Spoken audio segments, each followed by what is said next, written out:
Hello.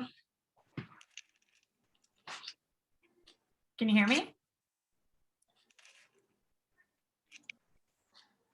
Hi, ladies. Hi. How are you, Irene? I'm good. How are you? Good. Happy Saturday. Yeah, happy Saturday. Hi, Jamie. Oh, I can't hear her. Can't either. Look at you with your apron. You're so cute. If you would laugh. I mean, you know what life's like as a mom. I had like my long underwear on still from the trail about running around. Anyways, the things that we can pull together last minute. It's all good. And then I had like a nice sweater on, and then I'm like, who am I kidding? I'm cooking. Like, yeah, hot. Anywho, I'm so glad you could join us. Yeah, actually, you know what? My husband took my daughter out. My son is like in the basement, and I was just about to sit down and like do my WODs for last week because it's been crazy working. Like I've been working till 9:30 every night. Irene, it's crazy. That's crazy. Yeah, it's ridiculous. And I was like, oh, look, it's 3:00. And then I saw your post. I was like, okay, let me jump on. You're so sweet. I don't have anything prepped. So I don't know what she's cooking or what she's making. You know what? I posted it to our group yesterday. If you check Boxer, if you happen to have those things on hand, you want to make it. It's cabbage roll soup. Oh, okay. Yeah. Do you have cabbage right now, or even kale? No. You could do something different if you had kale. No, I have like frozen kale, but not. Why not use frozen kale? You could use frozen kale, I guess. You have onion. There's Jamie again. Hi. Hello. Let's just see if it's going to work. Did you get your Boxer? Yes. Hi. Hi. Sorry about that. I had to log off. Oh, good. I'm just going through the recipe with Irene because she hasn't seen it yet. Do you have a can of, I'm sure you're Italian, you have a can of tomatoes? Of course. Yeah, that's good. 1 to 2 carrots. Yeah. A red pepper. Yeah. Where did you post, which Boxer one did you post it in? Oh, Team Empower. Okay. But I'll send it to you right now. I'll send it to you privately.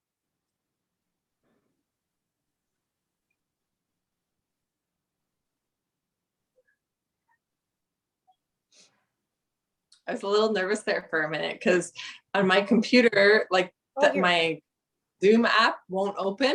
Oh. So then I went to like using my browser, and then it said that audio wouldn't work in the internet browser. So I couldn't hear you guys. It was on. That's happened to me before. My phone. Zoom. I swear, there's been so many moments like that you think, really? Is it happening? I know. I always get paranoid when I'm hosting a call because sometimes I host the Monday night calls and I'm hosting it as Nicole. So I always have to think, okay, am I hosting it even? Anyways, I won't get into it, but every time I go to host my own calls, I'm like, am I joining a call or I'm hosting a call? Anyways, it's one of those blonde hair moments. I'm like, really, Samantha? I know for sure. It's like that initial, until you get going, it's nerve-wracking. Right, everything's working. So I'm sure you guys know each other. Do you ladies know each other very well? I don't think we've met officially, but I follow you and I've heard, like, watched some of your, I guess, webinars and whatnot. But yeah, I'm part of the Team Empower under Melissa Seguin with Sam and Jen and everybody. Nice. Yeah. I think on Hyde's team, right? Aren't you, Jamie? I am on Melissa Hyde's team. Yeah, she's like 2 up for me. Like I have Brennan, and then my upline is Natalie Wood, who's not as active in the community, but yeah. Oh, cool. Yeah. Okay. And where are you located, Jamie? I'm in Uxbridge. Oh yeah. Which is like it's you know where Stouffville is? It's the next town over. Yeah, I'm like 5-10 minutes away from Sam and Markham. Yeah. You're in Sam's in the village, right? Yeah. I am. I'm in Box Grove. So nice. Yeah, it's not far. Jamie, did you take a hike this morning? I think you said you were going for an adventure.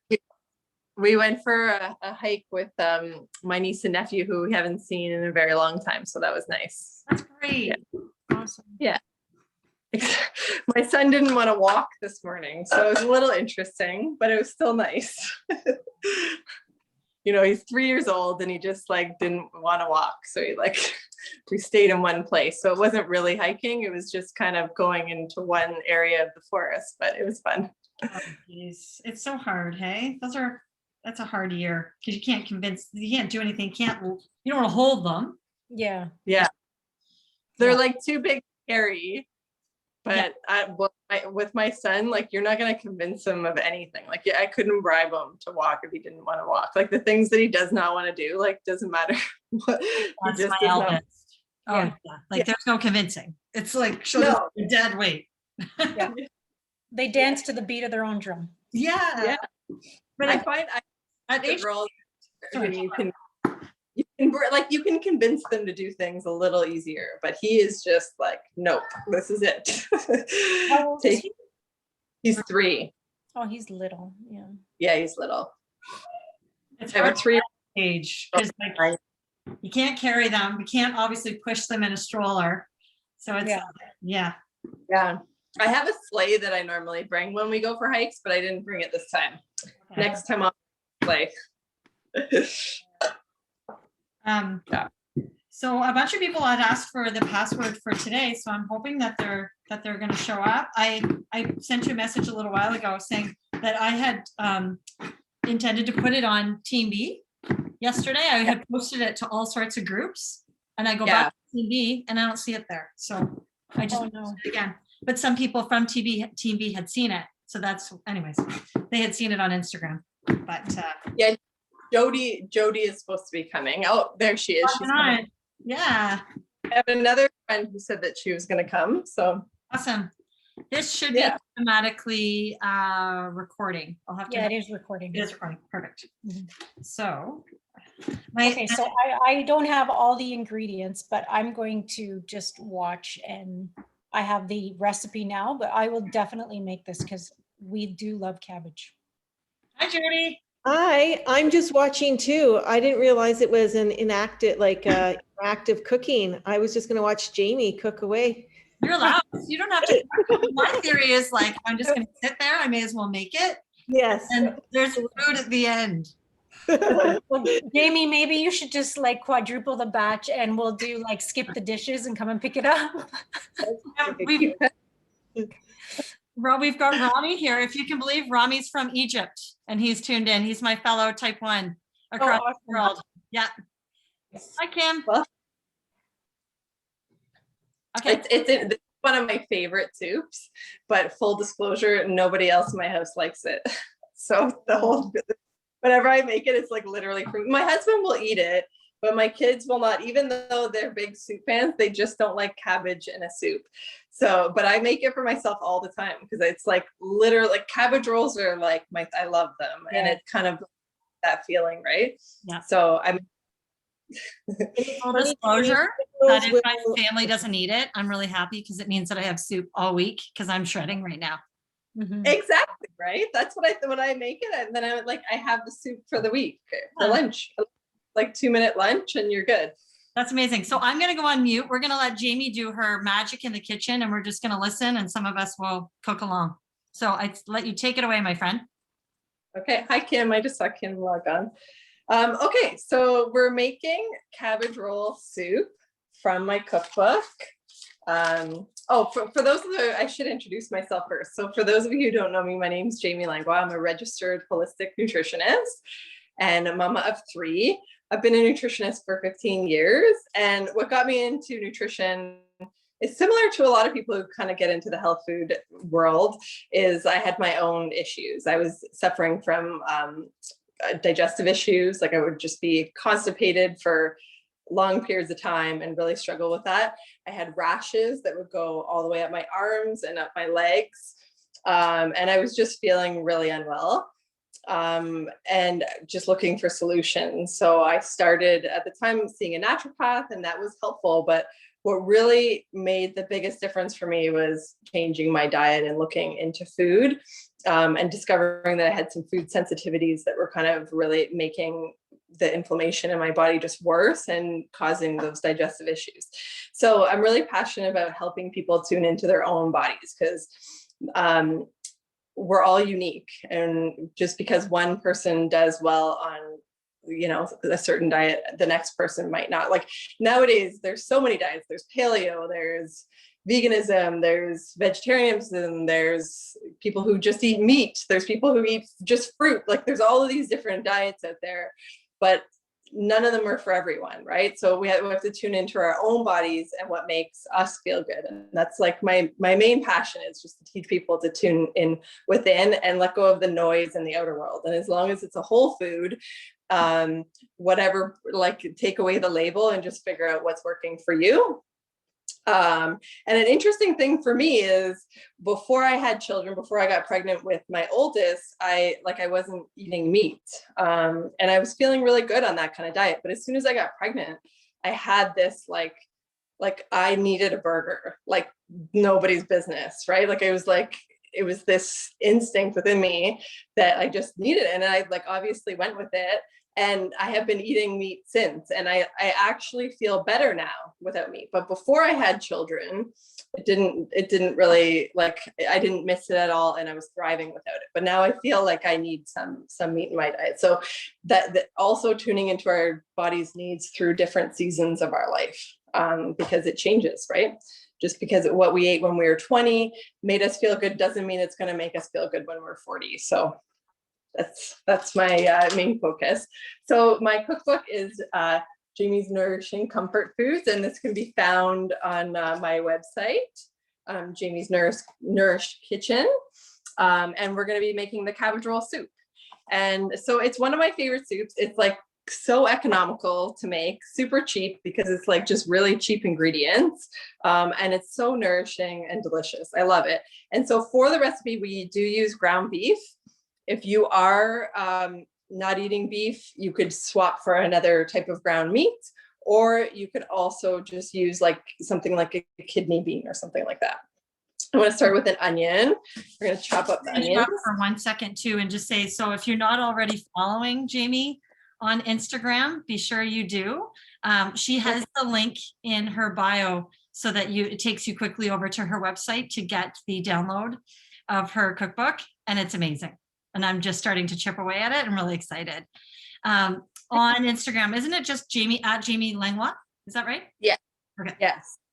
And yeah, on Instagram, I love sharing. Like I'm in my stories every day of trying out, like sharing different kind of kitchen tips and stuff like that. So I really love Instagram. I find it such a fun place to share, more so than any other social media platform. So usually with an onion, like I peel the outside and then I cut it in half, and then I cut like strips like that, and then go over the other way to cut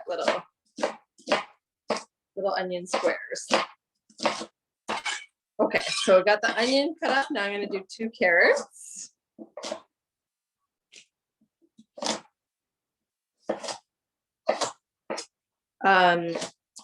One thing I was going to talk about, so onions actually I'm starting to, like, my eyes are starting to water from the onions. Onions are really powerful. Like they're like a powerful medicine. They're so good for us. They are high in quercetin, which really helps if you suffer from any type of allergy. It's really helpful. My eyes are watering. Onions are really good too. Like, onions actually help move fluids. That's why your eyes water. And I actually have used it for like ear aches for my kids. I just warm up some onions and put it on their ear, and it helps move the fluid in their ears, so there's less pressure. Where do you put the onion? Like on the outside, you mean? So I actually wrap it like in a cotton cloth and then put it on their ear, and it helps like move the fluid, so there's less pressure in the inner ear, and it like literally works within seconds. The only thing that I would say is if you're using an onion, it really should be organic, because sometimes when you get, especially the big non-organic onions, you'll notice it doesn't make your eyes water. It's because it's more like watered down and not as potent. It needs to be an onion that's making your eyes water, because then it has those active components in it that's gonna help move the fluid. Okay, so we got the carrots, and then cabbage is the next one. I actually I have this like little mandolin thing. I like to use it because I find it cuts it up kind of finer than the way I would dice it, but you could for sure dice it. Cabbage is actually a very powerful food as well. It's rich in certain phytonutrients called sulforaphane and indole-3 carbonyls that help our body. They're anti-cancer compounds, and they also help our body excrete excess hormones in our body and like help flush out our get our liver going. And that's really important for hormonal balance. There's lots of exposure to estrogens in our environment through plastics and things like that. And eating cabbage and other cruciferous vegetables like broccoli, Brussels sprouts, cauliflower, collards. I'm trying to think, I might be missing one, but that family of vegetables is very detoxifying and helps us get rid of those, it's basically like a toxin. Can I ask you about something related to that, Jamie? Because I know that like over the last few years, certain vegetables have really become hot in the form of eating them raw, like in salads. Like I think of like kale salad where there's blended cabbage. Do you receive any different nutrients when you eat it raw versus cooked? Yes, that would be the case for all vegetables. They're going to be slightly different when they're raw as opposed to cooked. In particular, like, I mean, kale would have like more vitamin C when it's raw than when you cook it, because you're going to be cooking some of those down. But it's also easier to digest when it's cooked, unless you're like, one thing, if you're eating something like kale raw, it's really good to use something like lemon and sea salt to kind of break it down a little bit to make it a little easier to digest, because for a lot of people, eating like some vegetables raw don't digest well. And if you don't digest it well, it doesn't matter what goodness is in there, you're not like getting the nutrients from it, right? Well, that's what got me thinking about it, because cabbage is very dense, right? Yeah. So I wondered when we cook it, if it's going to do some different things in the way of different nutrients, but to your point, you're better able to digest it. So that's super important.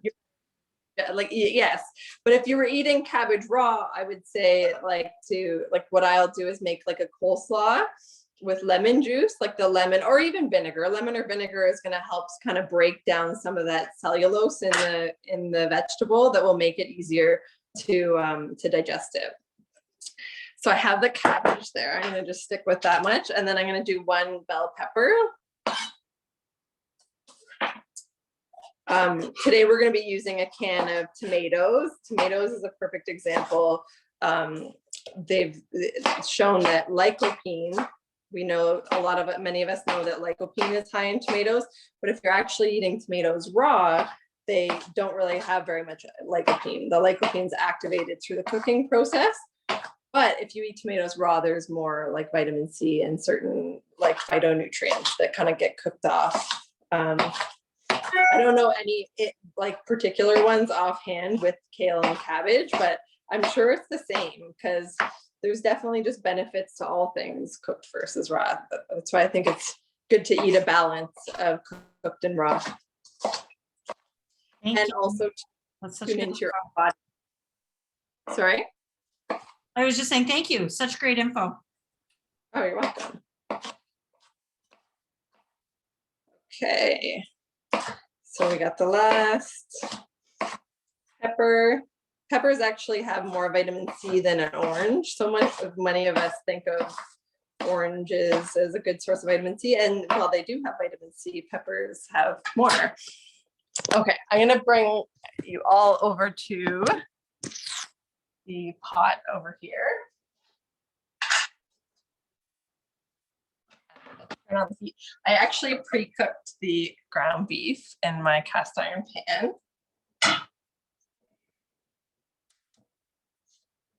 And I put some olive oil in the pan. I use this olive oil. I really like it. When you're selecting olive oil, it's good to get one in a dark bottle. And I like this one. And you also want to make sure that it's cold pressed. And I also, when you put olive oil in the fridge, you'll notice that if it's really good olive oil, it'll start to like congeal, and that's the monounsaturated fats that are really good. If it doesn't do that, and I've had some pretty like that appeared to be good on the outside that I put in the fridge, and it didn't start to congeal. And I know that that's like not the best olive oil. So I really like this one. It's a great price at Costco. And this one I bought at Walmart, and it's like such a great price for great quality olive oil. Okay, so I'm starting here. I have my 3 cloves of garlic that I'm going to put in the soup. And I really like to use this microplane. It's like this fine grater when I'm doing garlic, because I just find it easier to just get it in there like that. So I'm going to add that.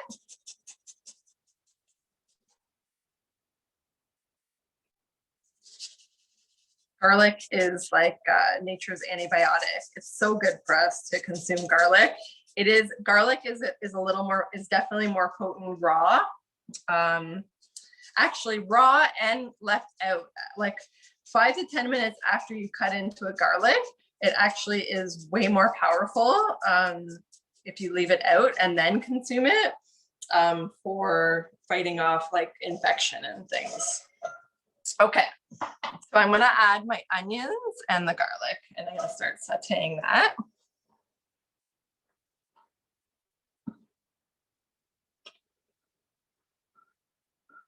If anybody else has any questions about the soup or nutrition, you can just shoot them out there. So we kind of just saute the onions until they start to become translucent. You'll start to smell that onion flavor, which I like, that onions in the air. I love that smell.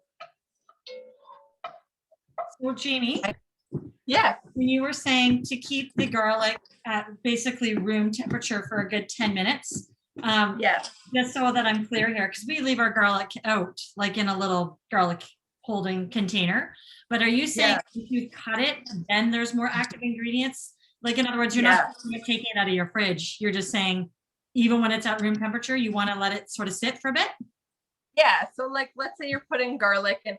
So that's when it's raw. Once you cook it, you do cook off some of the active components. So it's the allicin in the garlic. So when you cut into it, let's say you're going to make it like a nice guacamole or pico de gallo, you cut into it, let it sit for 5 to 10 minutes, then put it in the food and then consume it. It actually multiplies really quickly as it's sitting. That's so cool. Never knew.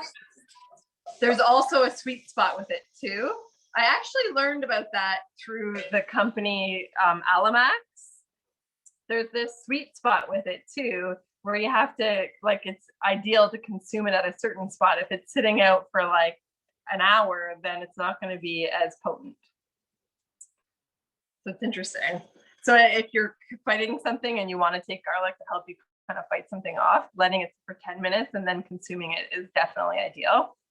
But all in all, whether you're cooking garlic, eating it right away, or however you're consuming it, it's definitely very good for you.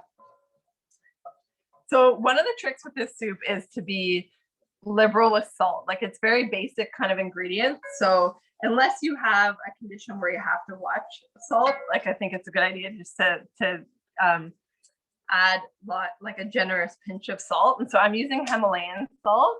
Himalayan salt has like over 84 trace minerals, as opposed to like table salt that has been like condensed down to just be sodium and then sometimes iodine as well. It just contains a variety of trace minerals that are beneficial. I swap between Himalayan salt and a good quality sea salt. So now I'm just adding in the other veggies.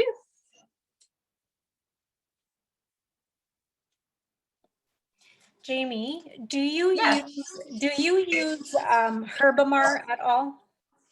I do use Herbamar. Yeah, I actually like it a lot. I just happen to have this on hand, but I really like Herbamar. So Herbamar is a sea salt that contains like dehydrated vegetables like leeks. I think it has onions, carrots, garlic in there. So it has lots of other flavors in there, which is really nice. Mm-hmm.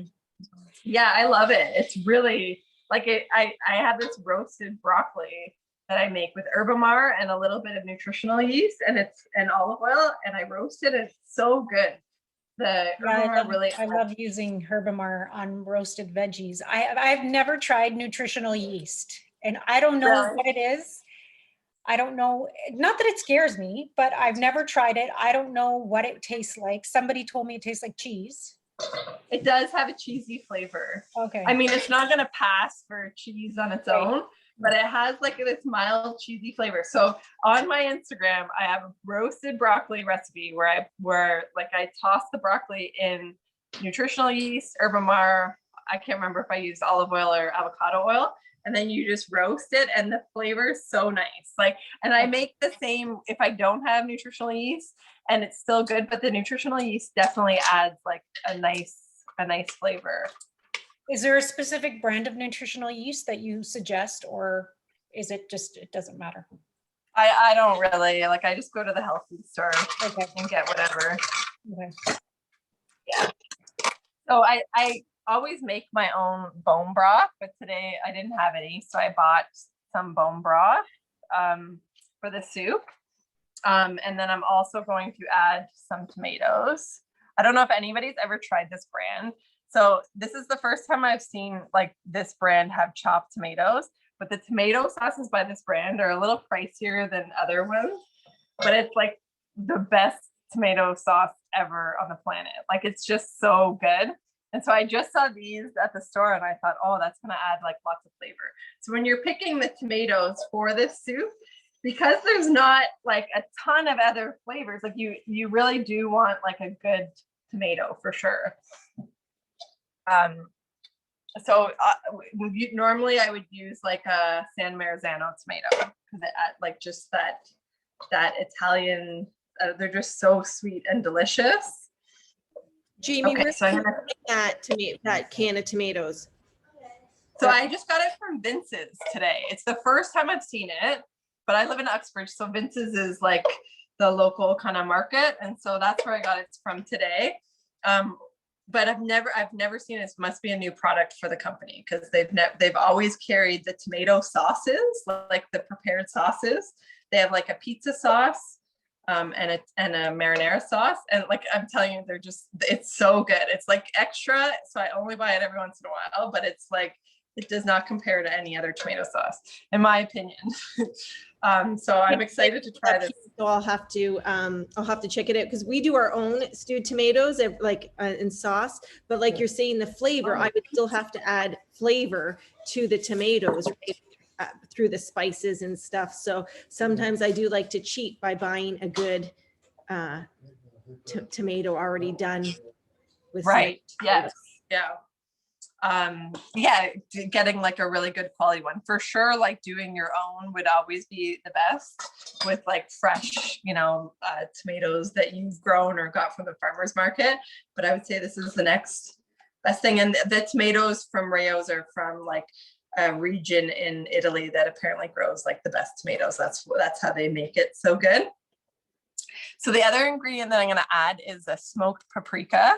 If you've never tried the spice, I highly recommend. I have so many friends who are like, I've never used it before. You told me, and it's like the best spice, and I put it in everything. It's just such a good, like, it just adds this like smoky sweetness because paprika has like a sweetness to it. It's not really sweet, but it has like a hint of sweetness. And it just like, I can already smell the smokiness of it. It's like awesome. And then I'm going to add the cabbage in. So I have my thing of cabbage. Samantha, how are you doing with your soup? Is it coming together? Coming together. Yeah. You know what I wanted to ask you? Yeah. So I can make my own broth, especially after we've had like beer can chicken or rotisserie chicken of some sort, or turkey or what have you. But in this kind of recipe, like when you talk about bone broth, is there a certain type of bone that you recommend? Like, is chicken better than a beef bone? Is that a dumb question? It's not a dumb question. They're different. I would say like you're gonna have different components in the broth if you have beef or chicken, but they're all really good for you. So for those of you who don't know, bone broth is really rich in minerals because you're actually getting the minerals out of the bone. And so I swap back and forth. We have a local butcher in town that has bison bones from a local place. So I'll do that sometimes.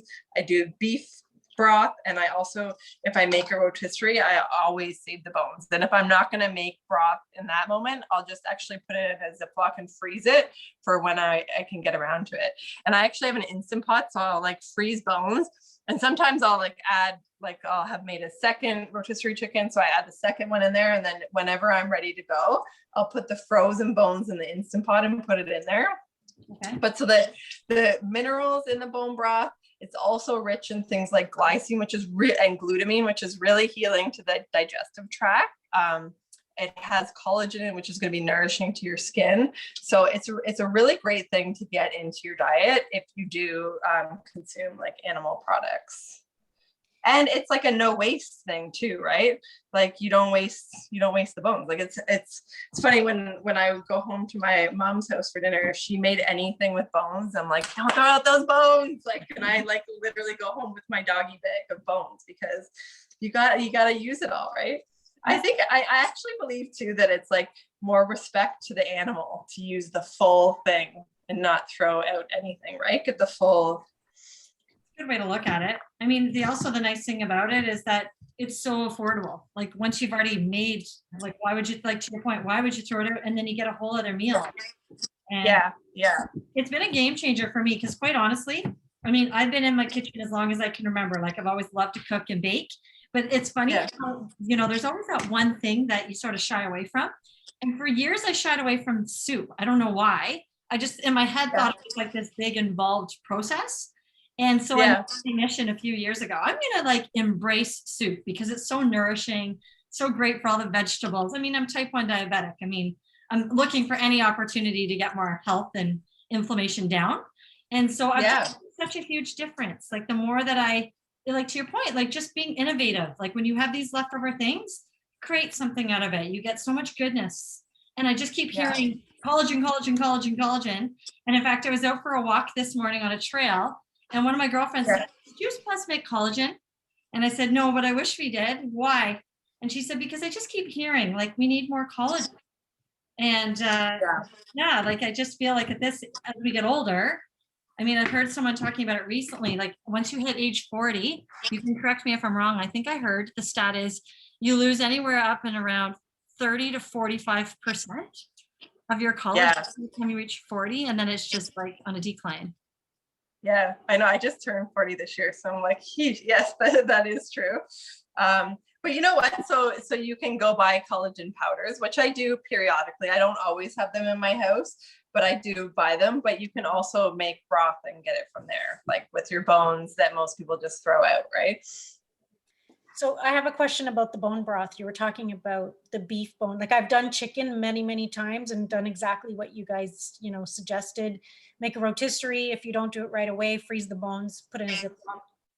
But beef broth or beef bone broth, what bones do you use? Like I've heard of the one with the marrow in it. So it's like an ossobuco bone. Right? Yeah. So I've done that. Like I basically just go to the butcher and see whatever they have. I get like a bag of bones, but the one with the marrow is so nutrient dense. Yeah. And so if you make a broth with that, you're going to get the marrow into the broth.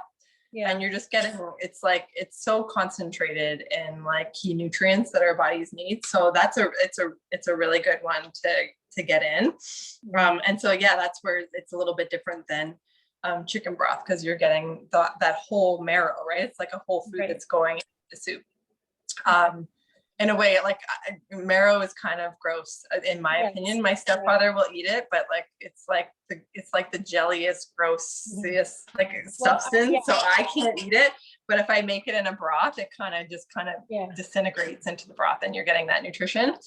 So you just go to the butcher, or like if you're at the grocery store. Sometimes they don't always have it out, so you just have to ask for the beef bones.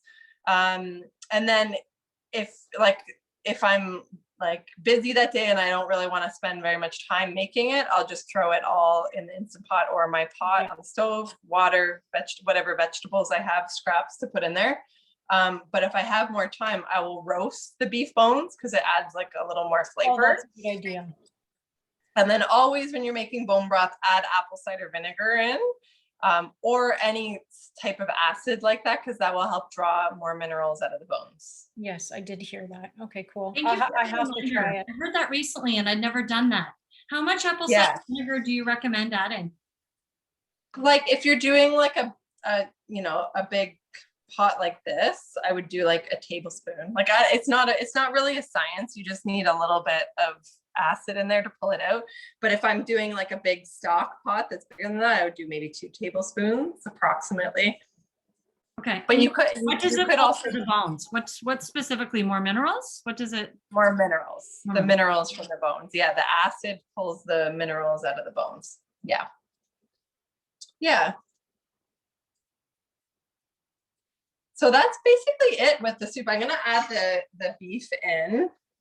So I got from the market, the local market, some grass-fed beef. So maybe I'll touch on that for a minute.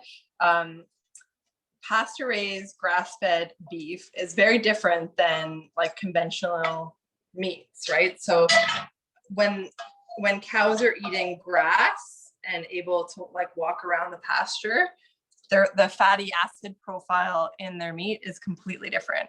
So they're going to have more omega-3s. Like, so grass-fed beef is going to be a little bit less saturated fat. They're going to have omega-3 in it, which we all know is really important for our brain health and our nervous system. And then it's also going to contain a fat called CLA, conjugated linoleic acid, which is actually something that when there wasn't industrial farming, we were getting in our diet all the time because animals were all out to pasture. And it's a fat that actually, number one, helps your body metabolize your own fats more efficiently. It's actually in many weight loss products. And so it helps with weight maintenance or weight loss, if that's what you need. And then it also has anti-cancer like potential in it as well. So it's a completely different fatty acid profile. And then if cows are fed corn and grains, they tend to contain more omega-6, which when we get omega-6 is an essential fatty acid, but when we get too much of it in relationship to omega-3, it can be very inflammatory in our bodies. So when people are talking about like beef or red meat not being good for us, like what meat are they using? Are they using like a beautiful pasture-raised meat where they're just grazing the fields and having grass? Like I don't think so, right? It's conventional meat where that they're testing to say that it causes this and it causes that. But does that make sense? Does anybody have any questions on that?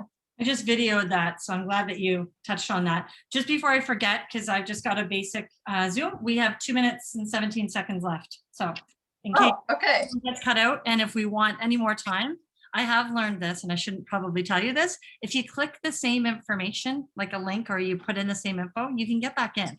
I don't know if anyone figured that out. I've taught many people that. You just log back. But I think, like to your point, we're almost done. But I think that you just adding in these extra tips is so helpful, because so often you'll hear garlic's good for you, and you know that it's important when you think about beef, like pasteurized or organic. But if someone was to ask you why, sometimes we can forget.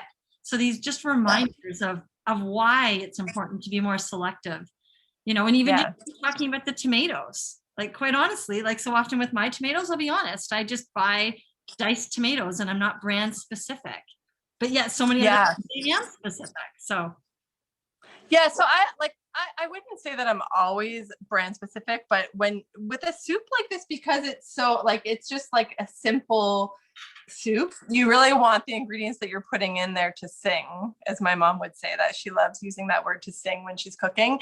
And so using like kind of a better flavorful tomato is going to make a difference for sure in this type of soup. And having like a really flavorful bone broth is going to make a difference. And then also, like, because it's such a simple soup, I would just really be generous with the sea salt or herbamar or any like Himalayan salt that you're using. Yeah. So I went on mute there because I didn't want you to hear tapping and clinking. No worries. Thank you everybody for joining. Thank you so much. I got a lot of good information just watching, Jamie. Oh, thank you. Yeah, I'm spurs right out of you. I'm going to buy cabbage so I can make the soup. Oh, nice. That's I what I asked- should have. When Mike was at the grocery store yesterday, I said, "Hun, can you get green or white cabbage?" Like I didn't know if it's green. It's green, but he's like, "Green cabbage? We always buy purple. Why?" What? Like he was so confused. And like, we're making soup. Like it can't be purple soup. But I'm assuming that with this soup, it could technically. It doesn't have to be